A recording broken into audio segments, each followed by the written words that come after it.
What's up, everybody? Welcome back to A Beer a Day with TK. It is Friday evening. The work week is done, so it's time to have some beers.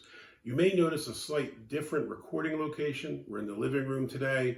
Usually I'm either on the back deck or in the kitchen with my ugly lime green walls. Unfortunately, when I bought this house, they were painted that way, so my wife has decided it's time to paint them a different color, slightly less offensive green. So maybe you'll see those in one of the videos coming up. But because of that, we're in the living room. You may also notice Anderson is back with us. He's been traveling around a bit and has brought some great beers back for the visit. So welcome back, Anderson.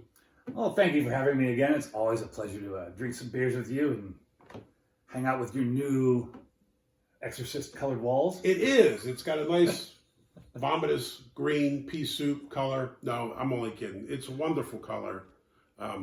And it's very artistically done, so it looks really good. Your wife is working very hard on painting these walls the colors she would like to have them. She would, and I don't care what color they are, so it's a victory for all of us. Anyway, the beer we have today this says Helltown Hellas. When you look it up on the beer apps, it's called Hell's Bells. Cool shout out, I guess, there to AC/DC, but proper not to name it on the can. You don't want to get sued, right? So Helltown Hellas.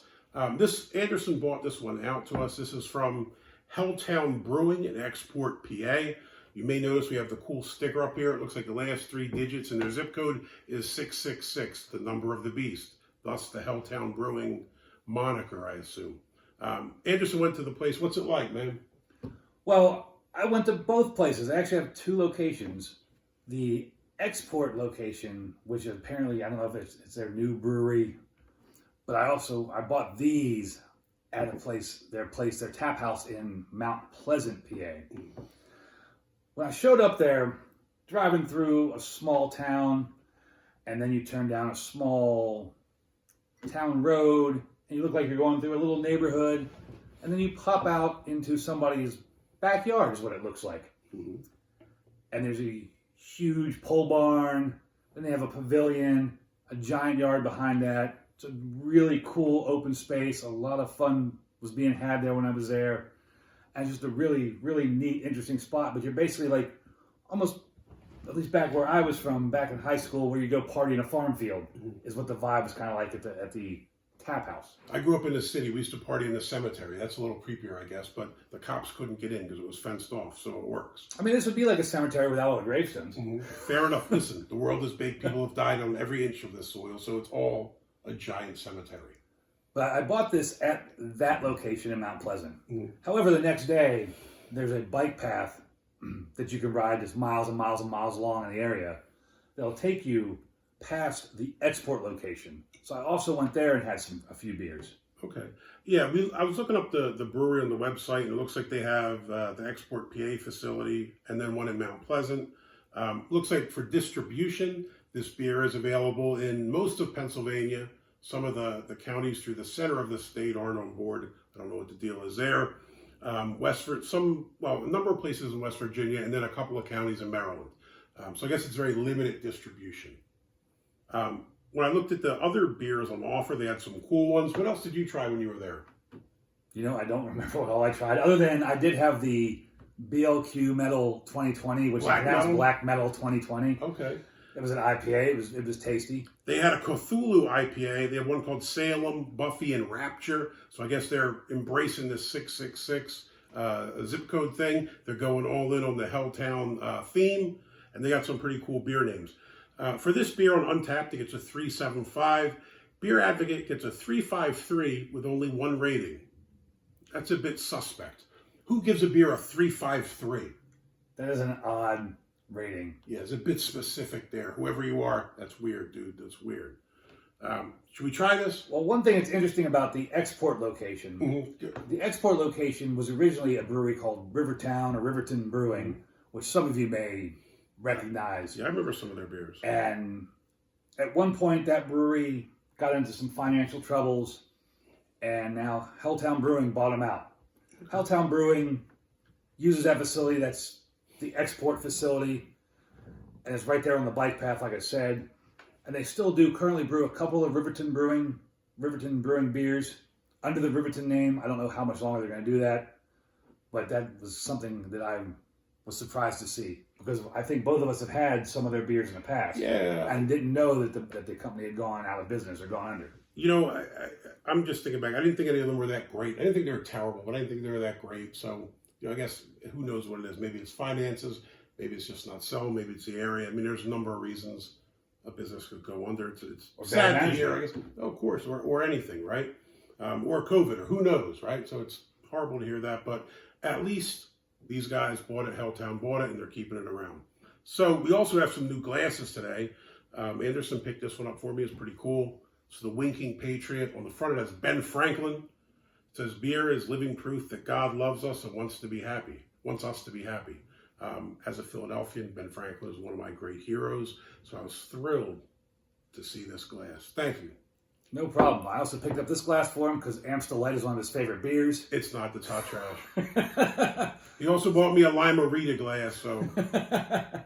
And we have the Helltown Brewing pint glass right up front here. Yeah, but it's too dark to see the color of the beer, so it's display purposes only. Let's check this beer out. We've been talking too much. Oh, shite.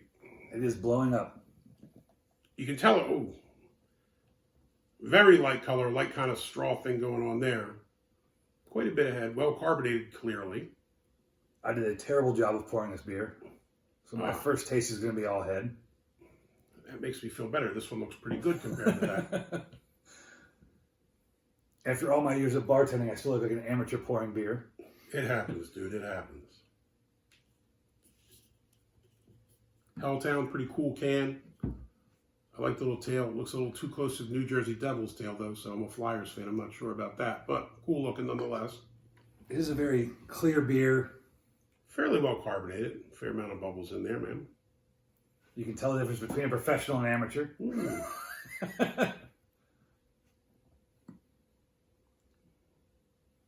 Not much on the nose there. Maybe a little bit sweet. What you think?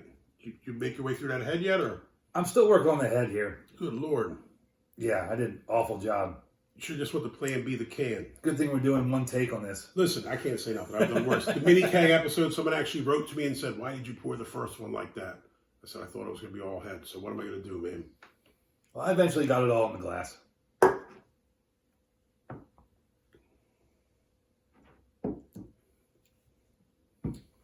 Kind of light malt.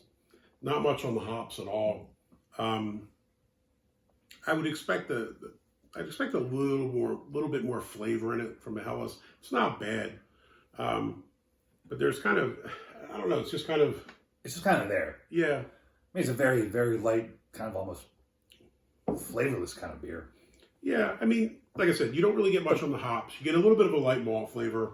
This is something you could definitely drink a bunch of. So if you're out having fun on a nice warm day, you know, you could probably pile through these pretty quick. But you don't expect a German Helles to have bold, crazy flavor. Of course not. So this is probably well within the range of the style. Yeah. I mean, a lot of the beers that we drink, a lot of the beers we try are very bold and crazy beers. And you've discussed this multiple times, how brewers are trying to go over the top with their flavors, over the top with especially hops and punching in the mouth with something. And this is...